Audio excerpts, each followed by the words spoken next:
Good morning.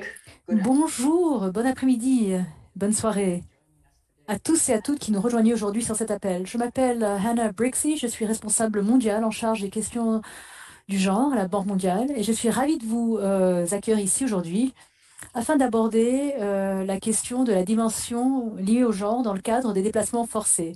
C'est une question vraiment urgente. Les conflits, le changement climatique sont en train d'augmenter le nombre de déplacements forcés à un nombre sans précédent. Aujourd'hui, nous allons donc examiner la dimension liée au genre. Ce sont des recherches qui ont été produites par la Banque mondiale avec l'appui euh, du Bureau des affaires étrangères du Commonwealth et du développement du Royaume-Uni. Nous allons donc aborder différentes preuves montrant toutes les difficultés auxquelles sont confrontées les personnes qui sont victimes de déplacements forcés. Nous allons également aborder des solutions, y compris des partenariats. Donc, pour commencer cette discussion, j'ai le plaisir d'accueillir Marie Pingestou, directrice générale de la Banque mondiale pour les politiques de développement et partenariat. Et elle va nous donner quelques remarques d'introduction. Marie, vous avez la parole. Bonjour Hannah et salutations à tout le monde. Merci de nous avoir rejoints aujourd'hui pour cette discussion très importante sur les dimensions liées au genre dans le cadre des déplacements forcés. C'est vraiment un plaisir pour moi de partager donc la scène avec autant d'experts qui abordent les questions des inégalités entre les sexes. Ce travail est d'une importance capitale. En effet, il y a de plus en plus de déplacements forcés.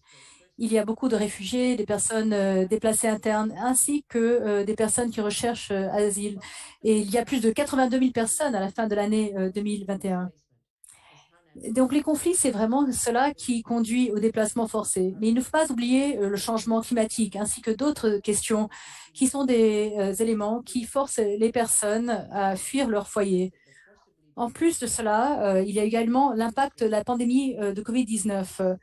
Et donc les personnes sont aujourd'hui confrontées à une insécurité alimentaire et également plus de difficultés à avoir accès aux services sanitaires et à d'autres services. Les recherches dans ce domaine nous apportent d'autres connaissances et démontrent comment le déplacement forcé affecte les hommes et les femmes différemment en termes des moyens de subsistance et d'autres moyens. Nous allons partager avec vous certaines de ces apprentissages qui vont nous permettre de mieux développer des programmes. Il nous faut avoir donc des réponses coordonnées et renforcer les partenariats entre différentes organisations qui travaillent dans le domaine de l'aide humanitaire. Il y a eu donc la reconstitution du fonds IDA qui permet de renforcer les ripostes face à ce problème. Et ceci permet également de renforcer l'inclusion des femmes, notamment dans les secteurs fragiles. Ceci s'appuie sur les travaux d'IDA 19, où nous avons mis de côté des millions de dollars pour appuyer ces programmes. L'IDA 19 va renforcer les engagements des gouvernements et va travailler sur l'égalité des sexes. Nous allons travailler de manière rapprochée avec le HCR et avec les gouvernements locaux pour renforcer les solutions. Je suis donc ravie d'accueillir Gillian Triggs qui nous vient donc du HCR afin de renforcer l'impact sur le terrain et afin de relever les défis liés à ces questions. Il faut avoir une collaboration renforcée avec différents acteurs, avec les associations internationales, avec les agences onusiennes, les ONG, les dirigeants à l'échelle locale. Et il faut surtout être à l'écoute des personnes déplacées. Il y a de nombreux projets de la Banque mondiale qui travaillent avec des institutions afin de relever ces défis qui sont uniques. Par exemple, au cours du projet pour réagir aux réfugiés au Bangladesh, nous avons travaillé avec différents partenaires et notamment des ONG afin de fournir des refuges, un soutien psychologique et d'autres ressources afin d'aider les personnes victimes de ces violences. Donc, suite au rapport mondial de la Banque mondiale, nous avons lancé une initiative pour accélérer l'égalité et pour apporter plus d'aide. Il y a différentes discriminations auxquelles sont confrontées les femmes et les jeunes filles. et cela dans des situations de déplacement forcé.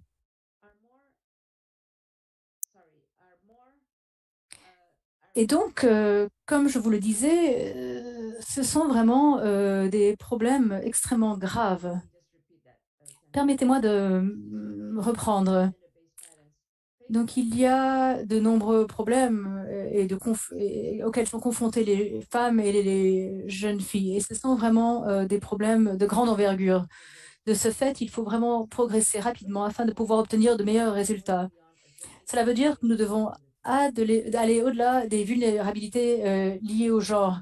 Il faut apporter une attention accrue sur les jeunes filles et les femmes afin d'augmenter la résilience pour rompre les cycles de violence et pour promouvoir la paix, ainsi qu'une société qui a été réimaginée.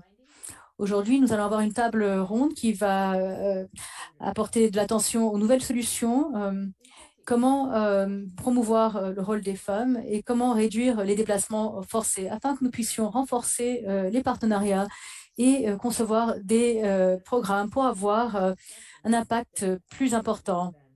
Je propose donc de passer la parole à David Miliband, président et directeur général de International Rescue Committee. Il s'occupe des opérations d'aide dans plus de 30 pays et ainsi que les efforts de l'IRC à Washington, ainsi que dans d'autres capitales du monde pour aider les personnes les plus vulnérables. L'IRC est un partenaire de longue date avec la Banque mondiale et collabore avec de nombreux pays à travers le monde, comme la République démocratique du Congo, le Bangladesh, et j'en passe. David, vous avez la parole. Merci beaucoup, Marie, pour le leadership dont vous faites preuve, ainsi que pour votre accueil chaleureux. Vous avez été très généreuse dans vos commentaires. Il y a d'autres personnes que j'aimerais écouter aujourd'hui, autres que moi-même. Mais je dois vous dire que c'est un privilège pour moi que d'être ici aujourd'hui afin de pouvoir partager avec vous quelques-unes des réflexions qui m'ont permise d'apprendre au cours de nos projets dans de nombreux pays de par le monde, avec plus de 200 projets. En fait, il s'agit de personnes qui doivent fuir pour sauver leur vie. Ce sont des personnes qui sont confrontées à des conflits. J'aimerais également reconnaître le rôle de l'UNHCR et du Bureau des Affaires étrangères du Commonwealth pour le travail effectué dans ce domaine.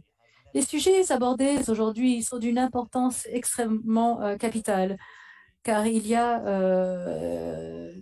vraiment eu une augmentation des déplacements forcés au cours de la décennie. En fait, le nombre de personnes déplacées en interne est passé de 16 millions en 2010 jusqu'à 40 millions aujourd'hui. Et le nombre de réfugiés a doublé. Aujourd'hui, nous atteignons 30 millions de réfugiés. Et également, il y a une deuxième raison pour laquelle ce sujet et cette discussion est extrêmement importante aujourd'hui. Nous savons qu'il y a beaucoup de personnes déplacées. Nous savons aujourd'hui beaucoup plus de choses sur leurs conditions et également sur comment nous pouvons mieux les aider. Aujourd'hui, nous avons des outils pour les aider. Et donc, mon association, l'IRC, International Rescue Committee, ce n'est pas simplement une ONG, mais nous sommes également une agence qui effectue des évaluations d'impact. Et aujourd'hui, nous avons plus de connaissances qu'il y a 10 ans concernant les preuves qui démontrent les expériences pratiques et l'impact des investissements. Et là, je parle d'investissements efficaces pour aider les femmes et les jeunes filles qui font face à des inégalités dans des situations de déplacement forcé. Au sein de l'IRC, nous avons pu observer qu'il y a vraiment des besoins spécifiques aux femmes, mais qu'il y a également des solutions qui vont au-delà d'aider nos propres clients, mais peuvent également aider les communautés dans lesquelles se trouvent ces personnes. Les enseignements que nous publions aujourd'hui démontrent une image très sombre. Les ménages qui sont dirigés par des femmes déplacées souffrent plus. Et les femmes sont également beaucoup plus victimes de violences conjugales. Et ceci est amplifié dans des situations de conflits armés, et notamment au cours de la pandémie de Covid-19. Dans les situations de conflit, les femmes et les jeunes filles sont confrontées à de nombreux désavantages en raison de lieu où elles vivent et également à cause de leur genre. De plus, les réponses multilatérales et internationales restent trop faibles. Et trop souvent, le monde n'attache pas assez d'importance à ces questions. Et au mois de décembre, j'ai fait une présentation au Bureau des Affaires étrangères pour le lancement d'une watchlist, d'une liste de surveillance qui utilise d'une vingtaine d'indicateurs afin de pouvoir établir la liste des 20 pays qui sont les plus confrontés à des questions et des urgences humanitaires. Et donc, dans ces pays, 214 millions de personnes sur 800 millions sont en fait en besoin d'aide humanitaire. Et cette liste de surveillance, cette watchlist, renforce donc les enseignements qui sont présentés aujourd'hui. Et donc, les femmes dans les pays en conflit sont les plus impactées. 16 des pays sur notre liste de surveillance, en fait, sont en bas de l'index d'égalité hommes-femmes. Et selon le Georgetown Institute, ce sont des pays où le droit des femmes pâtissent. Et donc, dans ces contextes, les femmes et les jeunes filles sont souvent confrontées à des barrières qui les empêchent d'accéder à de l'aide. De ce fait, les femmes et les jeunes filles représentent 70% des personnes qui sont confrontées à une faim chronique. Et elles sont également confrontées à des violences sexistes. En Afghanistan, par exemple, et là, c'est vraiment un pays qui est tout en haut de la liste de surveillance. Avant le changement d'autorité, il y avait 2,8 millions de réfugiés afghans. Et ce sont les femmes et les jeunes filles qui sont vraiment le visage de ces réfugiés. Elles représentent le nombre plus important de réfugiés. Au sein de l'IRC, nous estimons que pour avoir une aide humanitaire qui réussit, il faut que nous soyons également une organisation féministe. Et par cela, nous voulons dire qu'au sein de nos projets, nous reconnaissons les inégalités structurelles auxquelles sont confrontées les femmes et les jeunes filles en raison de leur genre. Il faut donc que tous nos projets effectuent une analyse du genre afin de mieux comprendre les normes liées au genre dans les communautés dans lesquelles nous travaillons, afin de pouvoir enlever les barrières liées au genre. Il faut que les femmes puissent avoir une certaine influence sur la conception de ces programmes. Et de même, la manière dont nous opérons en interne, c'est vraiment le moteur qui nous permet de délivrer nos programmes. Et c'est pour ça qu'il faut vraiment comprendre ces inégalités structurelles. À cause de cela, nous avons donc formé de nombreuses ambassadrices pour promouvoir l'égalité des sexes, également pour identifier les lacunes au sein de nos propres structures.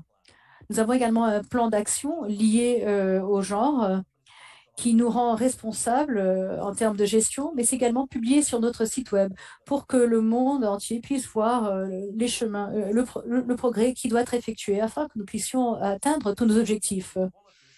Cela dit, l'inégalité entre les hommes et les femmes n'est pas souvent le point central des projets humanitaires. Et très souvent, ce sont des sujets qui sont ignorés, notamment dans le domaine des moyens de subsistance. Il y a des recherches qui ont été publiées par la Banque mondiale et qui démontrent pourquoi il est important de vraiment focaliser son attention sur cette question de l'égalité des genres. Et je pense que le rôle de la Banque mondiale peut être très important dans ce processus, et cela à niveau multilatéral. Car d'après notre propre expérience, les problèmes sociaux peuvent être remis en question si l'on apporte des interventions à la fois sociales et économiques. En fait, les programmes d'autonomisation économique pour les femmes aident à améliorer l'efficacité des programmes sociaux. Ainsi, la question de l'inégalité des sexes est une question essentielle qui fait partie du travail principal de la Banque mondiale. Et c'est dans ce contexte que mes collègues et moi-même aimerions suggérer 3 recommandations alors que la Banque mondiale va commencer son processus sur l'égalité des femmes. Donc, ce sont des recommandations qui sont fondées sur les preuves que nous avons recueillies concernant ce qui fonctionne, mais également qui s'appuient sur les recherches que vous publiez aujourd'hui. Tout d'abord, une reprise économique inclusive suite à la pandémie. Et il faut savoir que beaucoup de personnes continuent à souffrir à cause de la pandémie. Et les progrès pour les femmes s'appuient sur une économie inclusive. Il faut élargir l'accès des femmes au travail ainsi qu'aux services sanitaires. Il faut que donc les programmes de reprise prennent en compte les femmes. Et il y a également l'index de la Banque mondiale sur les femmes, l'affaire et le droit. Et ceci permet donc d'élargir les filets de sécurité sociale. De même, le cadre de politique de la Banque mondiale lié aux réfugiés, c'est un outil qui permet d'évaluer l'inclusion des réfugiés.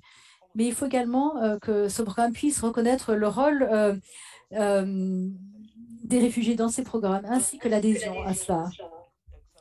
Ensuite, nous espérons que cette initiative permettra à la Banque de regarder la portée de ces initiatives, y compris pour les organisations de femmes qui sont en première ligne et pour financer les réponses humanitaires.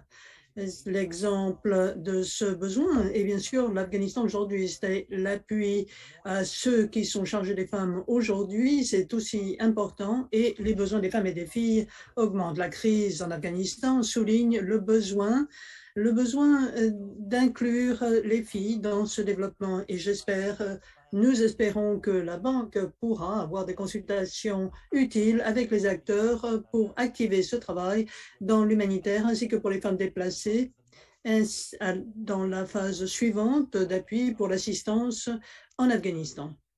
Troisièmement, la recherche qui est présentée aujourd'hui ainsi qu'elle est élargie par la Grande-Bretagne normalement pour la deuxième phase de ce qui fonctionne et la recherche pour les opportunités économiques pour tous les êtres humains jette les fondements des programmes à base réelle. Il y a des choses que nous ne savons pas, mais ce que nous savons, c'est que trop souvent, les programmes que nous connaissons ne sont pas toujours à l'échelle. Une compréhension des besoins divers des femmes déplacées dans différents contextes repose sur la décomposition des données, sur le statut des femmes, et la Banque mondiale et le Centre des données en la matière sont bien placés pour s'assurer que les réfugiés et les personnes déplacées sont inclus au niveau national et au niveau des ménages dans la recherche pour la mesure de leur situation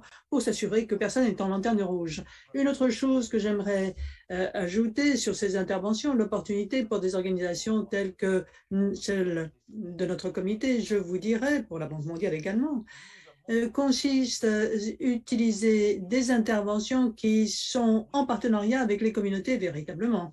Nous sommes engagés à le faire, non seulement pour des partenariats avec les ONG locales partout où nous nous trouvons, mais pour nous assurer que ces organisations communautaires sont dirigées par des femmes.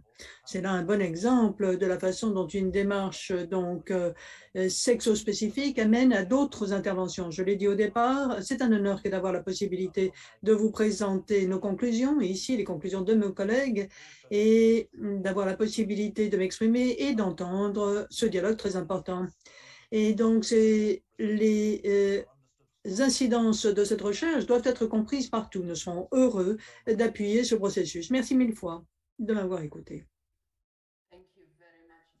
Merci, David, de ces propos très intéressants. Marie également, qui souligne l'importance des éléments probants quant à l'action et de l'importance des difficultés quant à l'égalité et l'importance des personnes déplacées. Et il nous faut aborder les inégalités pour les femmes, les filles et au niveau sexo-spécifique, ce qui apporte des programmes de développement plus efficaces. Merci de nous avoir donné vos recommandations. Alors, j'aimerais maintenant vous donner les grands points des dimensions sexo-spécifiques de ce programme dont nous parlons sous la direction de Amara Arango et les experts, les chercheurs. La recherche a été conçue sur trois grandes questions. La première, comment est-ce que l'inégalité sexiste a une importance quant à la pauvreté? Comment est-ce que le conflit et les déplacements touchent donc les normes, la prévalence de violences sexistes et conjugales? Et enfin, quelles sont les solutions? Et nous avons plusieurs documents qui ont été publiés, 9 notamment enquêtes détaillées par pays qui couvrent 17 pays et tout ceci, ce sont des ressources sont accessibles par le lien que nous avons dans la discussion. Alors, les données représentatives ont été utilisées pour ces conclusions et là, ce sont des connaissances trop importantes. Trop souvent, les praticiens du développement doivent s'appuyer sur des généralisations, sur leur propre expérience notamment, pour des programmes de réaction. Donc, il y a de nouvelles preuves aujourd'hui qui couvrent qui comblent en fait ces lacunes. Les conclusions soulignent bien la compréhension de comprendre le déplacement forcé, la pauvreté, la différence entre les sexes. Les familles peuvent être séparées, peuvent être placées auprès de familles et donc le changement des chefs de famille est important. Comment la moitié en Éthiopie, au Soudan du Sud et autres dans les foyers à chefs de famille féminins représentent un tiers des communautés d'accueil. Et ce, dans tous les pays, la situation de déplacement est associée donc à la pauvreté au niveau des ménages, mais bien sûr, le sexe est un important impact sur les difficultés que ressentent les particuliers. Par exemple, dans tous les pays, les ménages des personnes déplacées sont plus pauvres que les autres. Les femmes, notamment chefs de famille en Éthiopie, au Nigeria, au Soudan et au Soudan du Sud, sont plus à même d'être touchées par différentes dimensions. Et ce rapport indique que les filles qui sont forcées en déplacement sont moins à même de rétablir leurs possibilités. Alors, il y a les indicateurs, par exemple en Jordanie, les chefs de famille dirigés par des hommes sont plus pauvres et d'autres indicateurs doivent être examinés. La recherche indique que les lacunes entre les soins apportés par les hommes et par les femmes ont un impact sur la pauvreté. Par exemple, en Somalie, les ménages de personnes déplacées sous la direction de femmes sont les plus pauvres. Et d'ailleurs, avec les enfants, dans ces mêmes ménages, il y a risque de pauvreté accru, mais il n'y a pas d'association entre la composition des ménages et les taux de pauvreté pour les personnes non déplacées au Soudan. Les femmes personnes déplacées travaillent davantage que les femmes qui ne sont pas déplacées et sont plus à même d'être pauvres. En Somalie, pour les femmes déplacées et non déplacées, le risque de pauvreté est bien moindre pour les ménages où il y a des moyens d'existence pour tous les membres de la famille. Et donc, bien souvent, la pauvreté est plus grave pour les personnes déplacées. La recherche indique davantage sur la violence contre les femmes pour le déplacement. Par exemple, en Colombie, au Libéria, les femmes qui ont été forcées au déplacement sont confrontées à 50% de plus de risques de violence conjugale par rapport aux femmes qui ne sont pas déplacées. Les risques de violence sexiste pour les femmes déplacées est plus important également. Au Nigeria et au Mali, la violence entre partenaires est beaucoup plus importante pour les femmes qui sont dans des ménages qui sont à proximité de conflits par rapport aux ménages qui sont dans des régions pacifiques. Donc, cette violence, ce sont des contraintes pour les femmes et les filles pour pouvoir prendre des possibilités économiques et ceci a des conséquences négatives sur l'éducation des enfants ainsi que pour la santé physique et mentale de ces mêmes enfants. À partir de ces éléments probants de la recherche, nous vous dirons que ces éléments probants et l'inclusion donc des données pour les femmes déplacées nous permettra d'identifier de meilleures solutions. Il faut revoir, réviser les lois nationales et avoir des politiques pour réaliser l'égalité entre les hommes et les femmes et de meilleures possibilités économiques pour les populations déplacées. Pour les personnes déplacées, les mesures pour améliorer le mouvement libre, le déplacement libre et l'accès au marché du travail, les services financiers sont tout aussi nécessaires que les investissements dans la protection sociale et des services de soins abordables pour les enfants et pour les adultes. Pour aborder la violence contre les femmes, d'autres services sont nécessaires pour les rescapés, tout particulièrement tous ceux qui sont déplacés par la force et qui ressentent les formes de violence les plus terribles, celle de la violence conjugale. Et donc, il faut prévenir la violence avant même qu'elle ne se produise. Je souhaite suivre notre conversation sur les enseignements, les implications de ce même travail que nous avons réalisé. Et maintenant, j'aimerais passer la parole à notre tribune. Nous avons aujourd'hui 4 participants avec une expérience unique en son genre. Julian Tritz, qui est assistante secrétaire générale et auprès du commissariat de la protection au sein des Nations Unies. Cecilia Jiménez, rapporteur spécial sur les droits de la personne, des personnes déplacées en interne. Saroj Kumar Jha, directeur régional de la Banque mondiale de la région MENA. Paula Gaviria Betancourt, membre du panel sur le déplacement intérieur du secrétariat général des Nations Unies. Alors, ce que j'aimerais maintenant, c'est passer la parole à Julian. La Banque mondiale et le Haut Commissariat travaillent de concert et toujours de plus près au sein de la Banque. Que voyez-vous? En quoi cela influence-t-il vos programmes sur le terrain? Et comment pouvons-nous valoriser notre coopération pour réaliser à cet égard les ODD 5, tout particulièrement pour les filles qui sont victimes du déplacement forcé? Vous avez la parole. Merci. Hannah, merci de nous avoir parlé des conclusions de la recherche. C'est parfois surprenant, mais c'est très utile et ce qui informe tout à fait notre travail. Merci David d'avoir souligné le travail de comité international, tout particulièrement la démarche féminine.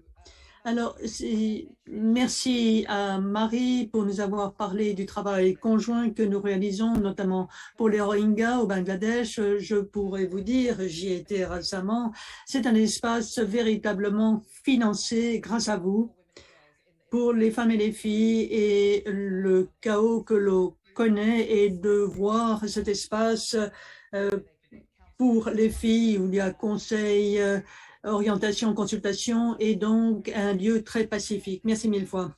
Hannah, votre première question était comment pensons-nous que le travail avec la Banque mondiale et le partenariat avec le commissariat aura transformé la façon dont nous travaillons sur le terrain? Eh bien, la première partie de votre question sera, et la réponse directe sera la suivante, ce relation de travail depuis 2 ou 3 ans est véritablement une transformation pour le travail de protection dans nombre de pays. Le Haut Commissariat de l'ONU a une analyse factuelle des besoins des réfugiés pour la Banque mondiale grâce à l'IDA et au guichet de l'IDA pour les réfugiés. Et là, nous vous offrez des dons, des subventions à des pays, aux pays qui ont les populations déplacées les plus importantes. C'est ainsi que le Haut Commissariat peut travailler avec la Banque pour remplir les besoins de ces personnes déplacées et ceux dans les pays en question et pour prioriser la protection des femmes et des filles déplacées. Ce qui est important également, c'est que la Banque nous permet d'aborder l'inégalité entre les sexes avec des éléments probants, concluants. Et l'impact sur la réalité, c'est bien sûr les donateurs, les partenaires qui ont besoin d'éléments probants pour que nous puissions retenir leur appui. Pour l'inégalité entre les sexes, c'est ça la cause profonde du déplacement forcé et la conséquence de ce déplacement tout autant. Au commissariat, nous savons, à partir de nos 500 opérations sur le terrain, ainsi que Marie nous l'a dit, 82 millions de personnes sont aujourd'hui déplacées par les conflits ou traversent les frontières. Nous savons cela grâce à des interactions au quotidien, que les femmes et les jeunes filles qui vivent dans des zones de conflit encourent un risque très élevé et sont exposées aux violences sexistes, à l'exploitation sexuelle, aux abus, au mariage des enfants, au mariage précoce, ainsi qu'au travail forcé. Mais au sein du Haut-Commissariat, nous n'avons pas toujours à notre disposition toutes les analyses nous permettant de bien cibler ce que nous faisons. Par exemple, récemment, il y a quelques mois de cela, j'étais à Cabo Delgado, au Mozambique. Comme vous le savez, il y a environ 750 000 personnes qui sont aujourd'hui déplacées en interne, car les villages ont été brûlés et de nombreuses personnes ont été tuées, d'où la fuite de nombreuses familles. La situation est complexe, c'est une région pauvre, mais paradoxalement, elle a beaucoup de ressources gazières et pétrolières qui représentent un énorme potentiel, y compris le tourisme. Il y a beaucoup de discrimination dans la région. Il y a donc des problèmes sécuritaires et le pays connaît également des inondations et des cyclones. Preuve, s'il en est besoin, de l'impact du changement climatique sur les déplacements. J'ai moi-même visité un camp de déplacés où ce sont les grands-mères qui s'occupent des enfants, de leurs propres enfants. Elles ne peuvent pas trouver de lait ni de soins. Elles luttent pour survivre pendant la journée et elles sont également victimes de violences sexuelles. Mais chaque conflit a ses propres caractéristiques et qui conduisent au déplacement forcé. Et c'est pour ça qu'il est important d'avoir des recherches dans ce domaine. Et cela a été donc développé par la Banque mondiale avec l'aide du Royaume-Uni et avec l'aide du Haut-Commissariat. Nous espérons donc que ces éléments probants permettront d'orienter les projets de la Banque mondiale et permettront également d'appuyer le rapport de la Banque mondiale 2023 qui s'attachera à la question des réfugiés. Ce rapport permettra également d'éclairer la progression sur la paix dans le domaine humanitaire et cela permettra également d'intégrer la protection des femmes et des enfants dans les programmes. L'objectif, comme l'a dit le secrétaire général de l'ONU, c'est que personne ne soit laissé pour compte. Vous avez passé en revue certaines des enseignements dans ce domaine, mais le niveau de violence commis à l'encontre des femmes déplacées ne cesse de s'accroître. Et ceci explique pourquoi 40% des personnes qui sont déplacées sont victimes de violences. Les femmes qui sont déplacées connaissent souvent des discriminations et une femme sur 5 qui est déplacée sera victime de violences sexistes et de violences sexuelles pendant qu'elles sont en fuite. Et bien sûr, les effets de cela durent toute la vie. Tous ces résultats sont vraiment très préoccupants. Comme Hannah l'a dit, nous devons également comprendre l'interaction entre le genre et les déplacements forcés et comprendre les lacunes qui se produisent en matière d'éducation et d'accès au travail et l'impact sur la pauvreté. Donc je pense que tous ces éléments permettront d'éclairer nos projets. Et pour répondre maintenant à la deuxième partie de votre question, comment donc faire en sorte que le Haut-Commissariat puisse travailler de manière plus rapprochée avec la Banque mondiale sur cette question essentielle afin de réagir à la violence sexiste et pour comprendre à quel point c'est ancré dans des antécédents historiques. Tout ce que nous faisons attache beaucoup d'importance donc à la question de l'égalité des sexes, mais il faut également étendre les projets dans d'autres domaines. Par exemple, sous le guichet de l'IDA 20, de plus en plus de pays seront éligibles pour des financements.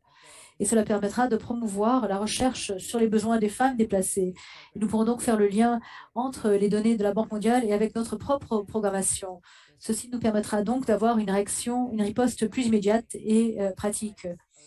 J'aimerais également parler du compact mondial qui permet de renforcer la coopération avec des organisations menées par des femmes Il est absolument essentiel, comme l'a dit David, que nous travaillions au niveau local et que nous puissions vraiment mettre l'accent sur le travail effectué par les groupes menés par des femmes réfugiées ou des femmes déplacées.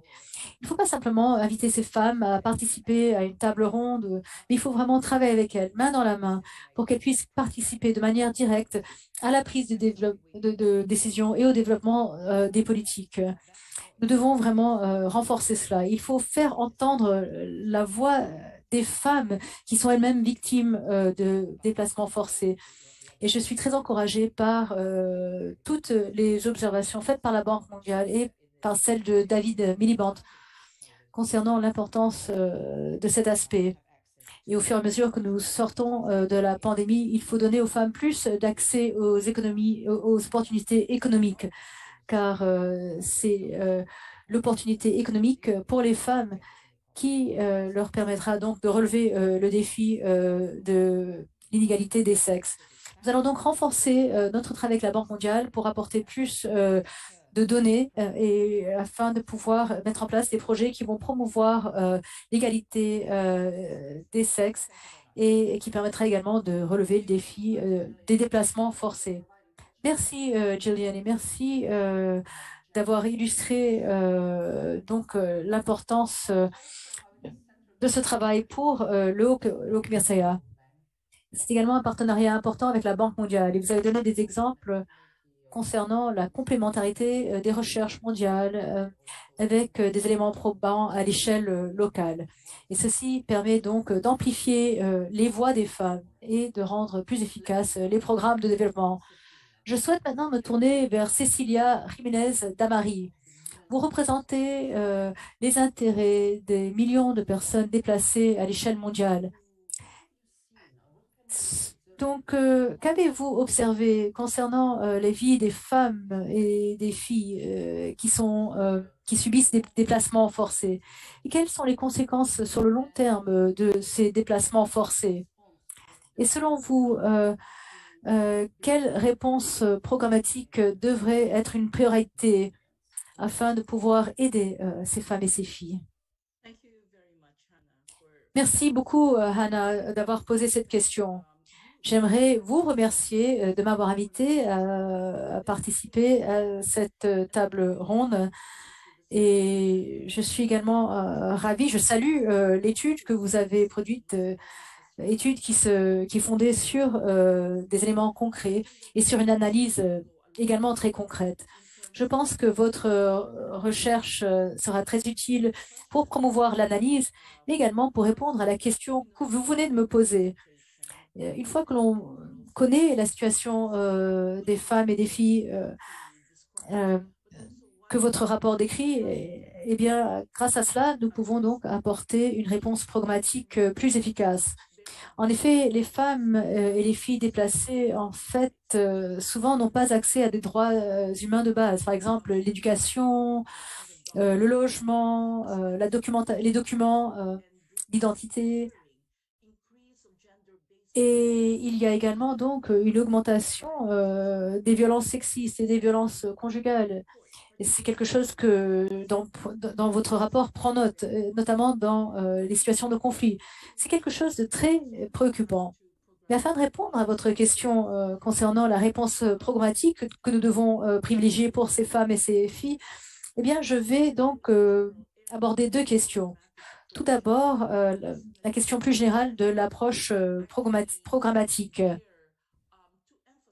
Je pense qu'il faut vraiment mettre l'accent sur une certaine approche qui permet donc de positionner le déplacement forcé comme une question humanitaire, avec des implications concernant les droits humains pour les femmes et les jeunes filles.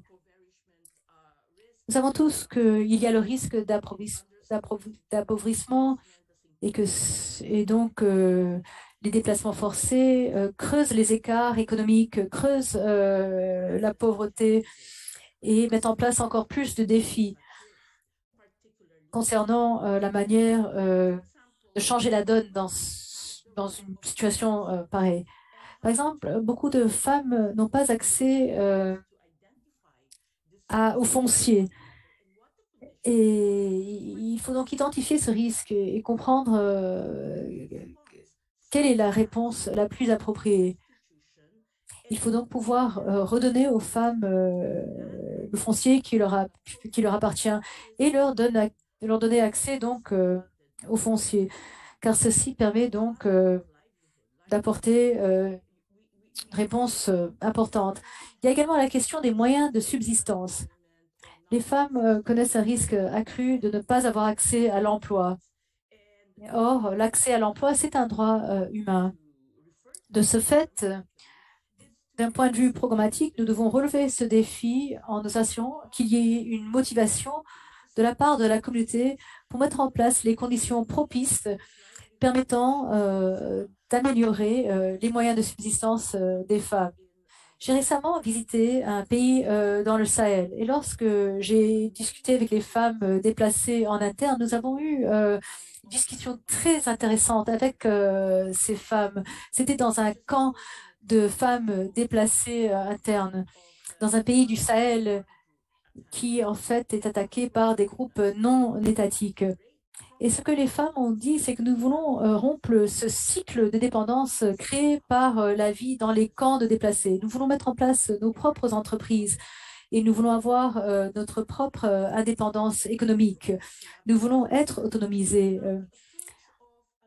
Ainsi, l'approche qui est souvent mise en place souligne l'importance pour nous, associations qui œuvrons dans le domaine de l'humanitaire, eh bien, d'aller au-delà de ces discussions concernant la reprise précoce.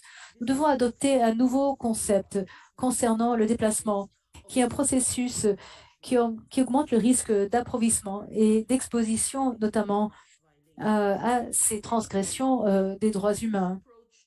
Ainsi, l'approche programmatique doit également contribuer à la prévention des conditions qui obligent les personnes à fuir leur foyer.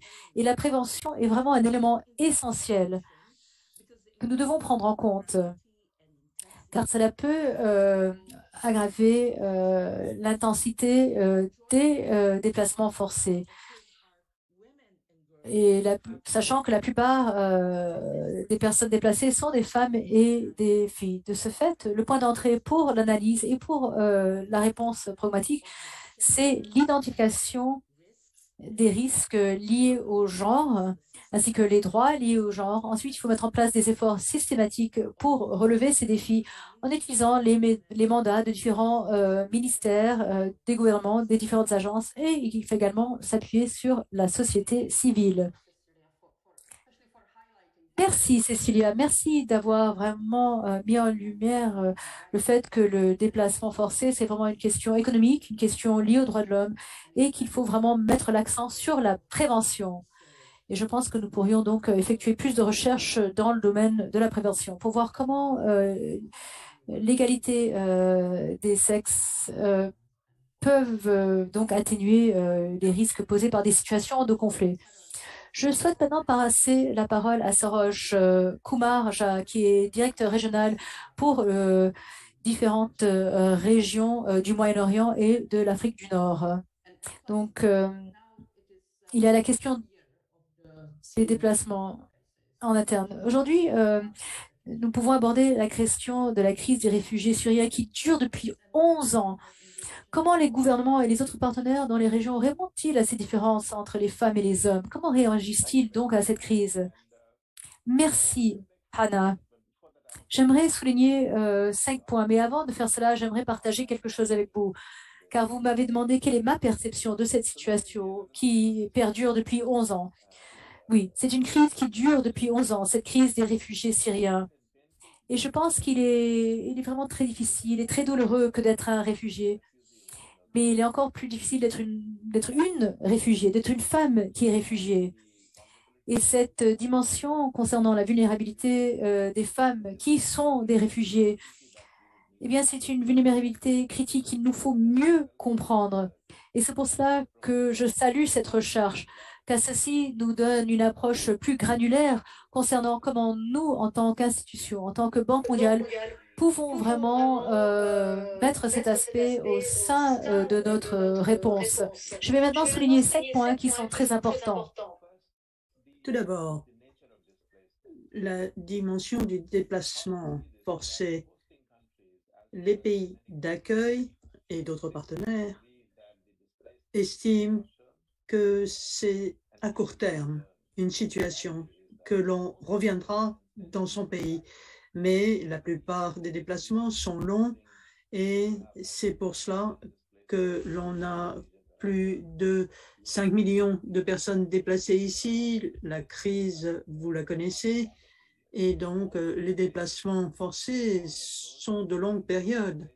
Et donc, tout particulièrement pour les femmes et les filles, il faut avoir un horizon plus long pour comprendre les vulnérabilités, le financement, le dialogue politique également. Et les acteurs les plus importants. Et il faut avoir cette perspective, ce n'est pas vrai. Encore, c'est vrai que la situation s'améliore, mais mieux comprendre, mieux rechercher les éléments de la situation. Ensuite, le monde dans lequel nous vivons à l'heure actuelle, malheureusement, nous voyons différentes crises qui ont un impact, et ce, en même temps. Conflits actifs, climat, autres conflits, tout ceci en simultané, et tout particulièrement lorsque les pays sont confrontés à des difficultés et ne peuvent mobiliser l'investissement public. Nous avons la pauvreté et toutes sortes d'éléments qui viennent s'ajouter à ce que je viens de dire. Et il faut comprendre que c'est un impact tout particulièrement pour les femmes et les filles. Et comment le mieux comprendre, comment élargir la réponse et avoir une résilience inclue dans les programmes avant même que ces difficultés n'aient un impact. Donc, il faut comprendre les facteurs, c'est important, et comment détacher les crises entre elles pour comprendre les vulnérabilités et comment ceci a un impact sur les femmes et les filles. Dans les pays d'accueil maintenant. La plupart des situations que nous connaissons, ces pays d'accueil, tout particulièrement l'Irak, la Jordanie, le Liban, ont différents problèmes, environnement, politique, des secteurs où il faut des réformes exhaustives et il y a des contraintes préexistantes dans ces économies. Et l'on reçoit des millions de réfugiés, ce qui est un fardeau qui vient s'ajouter, en outre de la capacité des institutions publiques pour les services, l'éducation et autres. N'oublions pas que les pays d'accueil ont des services publics et reçoivent les réfugiés. Les gouvernements avec lesquels nous travaillons sur la réforme de l'économie et attirer davantage d'investissements étrangers et autres. Parallèlement, ces gouvernements doivent appuyer les populations, leurs propres, les moyens d'existence et les réfugiés. Donc ce n'est pas uniquement une situation qui est créée par le nombre de réfugiés. Il y a d'autres questions sur lesquelles les pays doivent travailler d'ores et déjà, et la Banque mondiale et d'autres organisations sont tout à fait engagés dans ce dialogue sur les réformes, sur la politique, assistance, financement, et par les plateformes que nous avons établies avec les gouvernements des pays d'accueil. Et ensuite, dialogue politique. Plusieurs intervenants avant moi ont parlé des opportunités économiques pour les réfugiés, les personnes déplacées. On a fait des progrès. En Jordanie, et des réformes exhaustives ont été réalisées pour produire des conditions pour que les femmes puissent travailler avec des entreprises, ce qui leur permet de travailler dans différents secteurs de l'économie. Et nous avons vu un engagement dans les activités économiques. Nous avons travaillé avec les gouvernements pour l'inclusion financière pour les femmes, pour qu'elles aient accès à des financements. Comment intensifier l'appui pour tout ce qui est l'agriculture, les produits, y compris pour ceux qui sont dans les camps, pour avoir davantage de moyens d'existence. Donc, le dialogue est focalisé entre la banque et le gouvernement pour les conditions économiques, pour apporter un appui pour des capacités améliorées dans les institutions publiques, par exemple dans la santé et l'éducation. Et enfin, c'est le financement dont je voudrais parler. Il y a eu plusieurs innovations pour tenter de faire donc un financement adapté pour les pays d'accueil. Les pays ont déjà un problème de durabilité de la dette. De plus, un impact financier supplémentaire étant donné l'accueil pour les réfugiés et la nécessité et pour nous de réfléchir pour apporter donc un financement plus adapté pour les pays d'accueil, la banque, avec autres donateurs et le commissariat et la facilité de financement pour un financement concessionnel pour le Liban et la Jordanie. Et nous aimerions en faire davantage. Et j'aimerais vous dire que nous avons un partenariat très solide avec l'ONU, l'OIT et également le Comité international. Nous travaillons à des programmes très intéressants au Liban pour apporter des services sociaux pour ceux qui ont fait face à différentes crises dans ce pays. Merci, Hannah. Je vous repasse la parole. Merci, Saroge. Et vous avez bien parlé des problèmes de déplacement très long et du travail pour apporter un financement et des réformes politiques dans les différentes institutions. Merci mille fois de ces observations. Je passerai la parole à Paula, qui est le membre du panel du secrétaire général des Nations Unies sur les déplacements internes. La Colombie est l'un des pays qui reçoit le plus grand nombre de populations déplacées en interne.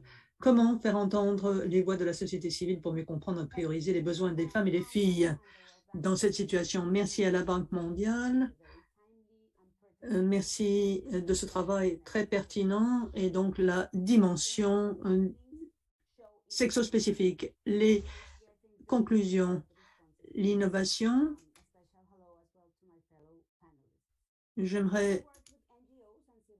Nous travaillons avec les ONG, la société civile, et j'ai la possibilité de vous parler du point de vue de la société civile, également de mon point de vue de la fonction publique et membre également du panel du secrétariat général de l'ONU portant sur le déplacement intérieur. En Colombie, vous le savez, en 2016, nous avons mis fin à l'un des plus longs conflits et donc les combattants ont été réintégrés dont 3000 femmes. Et donc, c'est un plan de mise en œuvre très long et pour vérifier la réalisation de ce plan. Alors, différentes questions, intégration, adaptation, mobilisation sociale et nombre de changements sociaux en ce qui concerne la sexospécificité. Davantage visible sur les conditions donc de la discrimination qui ont permis donc les impacts sur les femmes notamment. Mais selon les principes directeurs, nous avons établi un cadre spécial. Depuis lors, cette politique est plus pointue, plus progressiste pour aborder de façon différenciée l'impact du déplacement. Et donc, je dois le souligner que c'est un élément constitutionnel et qui indique que le déplacement forcé a un impact sur différents groupes, y compris des conditions de vulnérabilité. Et donc, il faut des mesures spéciales pour des groupes spéciaux. Et c'est là la question qui a été posée. Récemment, nous avons reçu le consensus et la participation de la société et la volonté politique au plus haut niveau. La Colombie a une politique et un cadre pour aborder donc la question pour les victimes, et c'est une loi sur la restitution des terres. Et c'est un élément transversal de cette politique, ce qui contribue à l'élimination de la discrimination fondée sur la reconnaissance de la crise et de la protection de certains groupes et la réponse en termes d'assistance ainsi que des réparations.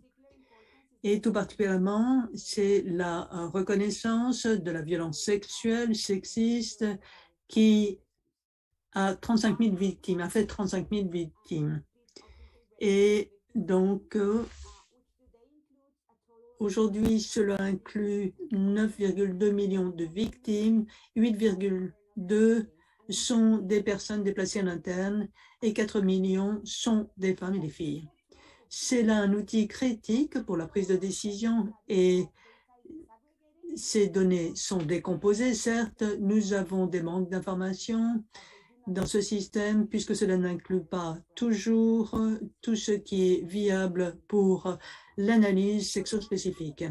Donc, la mise en œuvre, tout ceci a touché les femmes et les filles. C'est une priorité pour comprendre les besoins. Et donc, la pratique a mis en œuvre des mesures pour la reconnaissance des victimes et la démarche sociale qui est axée sur les capacités. Donc, à ce niveau, le mécanisme de participation politique et ensuite reconstitution donc des sociétés et des opérations communautaires où les protagonistes sont des femmes. Les personnes déplacées ont un rôle actif à jouer et nous avons 12 000 personnes et communautés et donc elles se sont exprimées, elles ont une voix et elles veulent se faire entendre. Donc c'est rapidement pour vous dire que tous ces progrès ont été possibles grâce au rôle joué par la société civile. Et je peux vous dire à l'évidence que grâce au travail du travail, et ce travail est plus transparent et le rôle est évident, l'État a amélioré les capacités pour élaborer des mesures et des solutions pour les personnes déplacées en interne, tout particulièrement le rôle des femmes et de leurs organisations, le rôle des associations également et en général de la société pour reconnaître l'existence de l'impact du conflit sur les femmes et sur les filles et de produire des réponses adaptées. Et une petite minute pour vous parler du rôle de la société civile et de notre travail qui, pour les ONG locales, internationales et autres, un processus transparent, un engagement qui est précieux et nous avons reçu toutes sortes de consultations utiles, des progrès réalisés par les ONG et les autres. Et ensemble, nous avons un impact direct sur les conclusions qui seront publiées dans quelques jours, qui, nous en sommes reconnaissants, c'est pour les ONG et les organisations pour nous donner le point de vue des communautés d'accueil, comme je l'ai dit tout à l'heure, processus consultatif pour les personnes déplacées en interne et ce, dans les différents pays. Nous avons des recommandations pour appuyer les organisations de la société civile et les réseaux de recherche et ce, dans les pays touchés par les conflits internes et donc d'un point de vue de la diversité. Et c'est important donc de donner des capacités aux personnes déplacées dans la prise de décision qui sera adaptée et pour d'autres, l'importance est soulignée pour les personnes déplacées de nous axer sur ces dernières d'ici 2030 pour ne laisser personne à la traîne. Très bien, j'en ai terminé. Merci Paula de nous avoir parlé de cette illustration très solide quant à la société civile qui joue un rôle profond, non seulement pour toucher les personnes qui sont soutenues, les particuliers qui sont des réfugiés et des personnes déplacées, mais également donner un changement systémique au niveau constitutionnel et différents systèmes qui permettront à l'État de mieux comprendre les besoins et de les régler pour chaque personne particulière. Merci mille fois de cette illustration. Et maintenant, j'ai le plaisir de vous présenter Mamta Murthy, vice-présidente de la Banque mondiale pour le développement humain, qui va partager son point de vue et qui va également nous donner les remarques de conclusion pour clore cette discussion. Merci beaucoup, Hannah, et merci à tous les intervenants, toutes les intervenantes. Merci également à Marie et David pour cette discussion très enrichissante.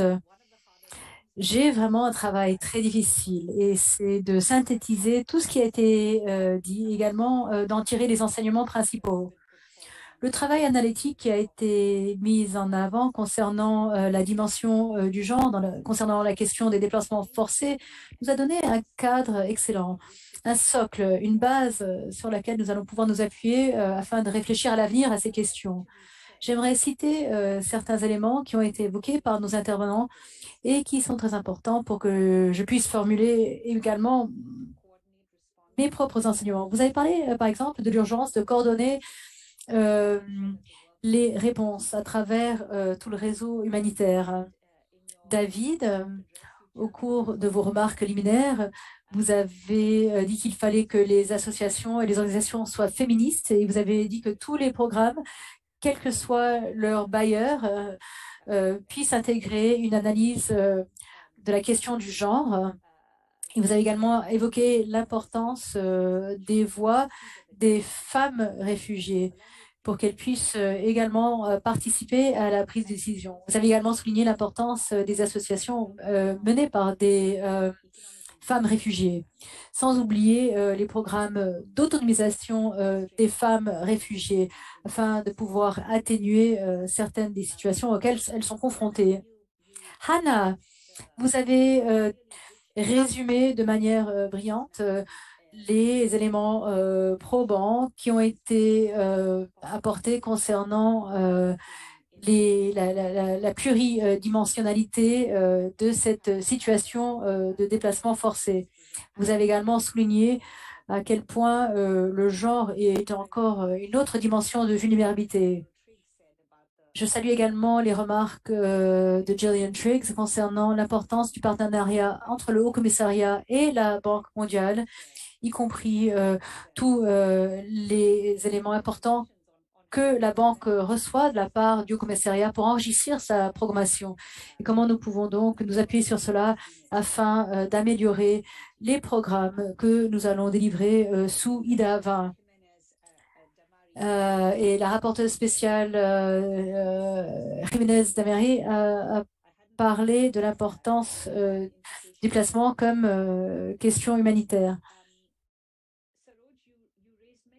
Sarouj, vous avez souligné des points très importants concernant le cadre plus général dans lequel se produit le déplacement forcé et qu'il faut vraiment avoir une approche plus granulaire concernant les différents facteurs qui doivent être pris en compte afin de pouvoir vraiment mieux bâtir la riposte et renforcer la résilience. Vous avez également parlé des conditions préexistantes dans les pays d'accueil qu'il faut également prendre en compte en plus des questions relatives aux populations déplacées. Enfin, Paula, vous avez parlé de l'importance de travailler main dans la main avec la société civile, de prendre très au sérieux la société civile et quel est le rôle très important en tant que mécanisme que joue la société civile pour rendre redevables les gouvernements ainsi que les organisations humanitaires afin de relever les questions liées aux femmes et aux jeunes filles dans cette situation de déplacement forcé. Ce n'était pas facile de faire la synthèse de tout ce qui a été évoqué. J'espère que je l'ai fait de manière appropriée, mais j'aimerais souligner 5 éléments clés que je trouve particulièrement importants alors que nous réfléchissons à la stratégie du genre de la Banque mondiale pour la période à venir, mais également pour les autres solutions que nous pouvons apporter. Tout d'abord, premier élément clé. Tout d'abord, il faut s'assurer que lorsqu'on parle de la reprise post-pandémie COVID-19, il faut que ce soit une reprise inclusive qui prenne en compte les besoins des femmes et des populations déplacées. Cette reprise doit être prise en compte dans nos politiques et dans notre programmation. Deuxièmement, l'importance du travail analytique. Vous avez tous souligné l'importance d'avoir des analyses approfondies. Nous saluons donc ce nouveau rapport mondial sur le développement humain qui appuie la question des réfugiés. Mais il faut également avoir la contribution d'autres travaux analytiques afin de pouvoir renforcer l'aide apportée aux femmes et dans des situations de déplacement forcé. Troisièmement, l'importance du travail que nous effectuons dans le domaine des moyens de subsistance. Il faut avoir une inclusion productive. Il faut donc qu'il y ait une inclusion plus renforcée des femmes dans la vie active et dans le tissu économique pour qu'elles puissent surmonter les barrières auxquelles elles sont confrontées afin de pouvoir avoir une participation plus accrue à la vie active. Je pense que nous pouvons mieux faire dans ce domaine. C'est déjà une question à laquelle nous attachons beaucoup d'importance, mais nous pouvons aller bien plus loin. Autre élément clé, cela concerne un point qui a été évoqué par David et également par d'autres intervenants. Et là, il s'agit du pacte pour les réfugiés. Et quels sont nos engagements afin que nous puissions nous assurer que les réfugiés, les personnes déplacées puissent faire entendre leur voix lors des discussions sur la politique et sur la conception des programmes. Ceci fait déjà partie intégrante de notre cadre économique et social à la Banque mondiale. C'est en cohérence donc avec ce que nous effectuons déjà. Mais nous devons faire cela de manière systématique. Il faut avoir des consultations et une inclusion qui a du sens. Enfin, et non des moindres, je pense que cette discussion a vraiment été riche en contributions. Et cela met l'accent sur l'importance d'avoir en continu des consultations et de travailler main dans la main avec toutes nos parties prenantes et avec nos partenaires afin que nous puissions bien accomplir nos responsabilités d'une manière renforcée. Donc merci. Merci à tous les intervenants et intervenantes pour vos contributions. Ceci sera vraiment quelque chose qui pourra nourrir nos réflexions alors que nous orientons vers des solutions systémiques et vers une programmation de longue envergure, de grande envergure, qui permettra de renforcer la réponse à l'échelle mondiale concernant la question des femmes, des jeunes filles dans le contexte des déplacements forcés. Donc, merci une fois de plus pour vos contributions et pour votre participation. Et je me réjouis de continuer à travailler avec vous tous et toutes pour aller de l'avant. Merci. Et au revoir. Je pense que ceci est la fin de notre événement, n'est-ce pas, Anna? Oui, en effet, merci. Et merci à tous nos panélistes. Je me réjouis de continuer cette conversation avec vous, de continuer à approfondir la recherche et d'apporter plus de réponses dans ce contexte.